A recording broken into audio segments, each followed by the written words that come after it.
প্রিয় ভাই বোনদের সঙ্গে আবারও চলে আসলাম।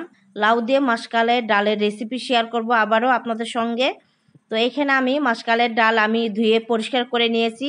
এখানে দিয়েছি লবণ, কাঁচামরিচ আর পানি দিয়েছি পরিমাণ মতন সিদ্ধ হওয়ার জন্য।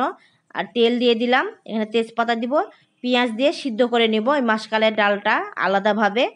আর পরে আবার লাউ দিয়ে আপনাদেরকে দেখিয়ে দিব। তো আমি 4টার মতন সিটি দিয়ে নিয়েছি। দেখুন পানিটা শুকিয়ে গেছে, ডালটা আমার সিদ্ধ হয়ে গেছে। এখানে এখানে আমি লাউটা দিয়ে আবারও সিদ্ধ করে নিব। পানি দিতে হবে, আপনারা একটু অল্প পরিমাণ পানি দিবেন, যেহেতু লাউ থেকে অনেক পানি বের হয়।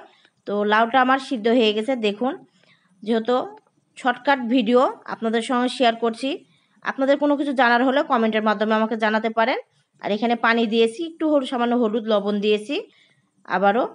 তো কালারটা দেখলেন, বুঝতে পারবেন, ওই জন্য আপনাদেরকে দেখিয়ে দিলাম সুবিধার জন্য। আর এখানে তেলে দেওয়ার জন্য মাসকালের ডাল তেলে দিব।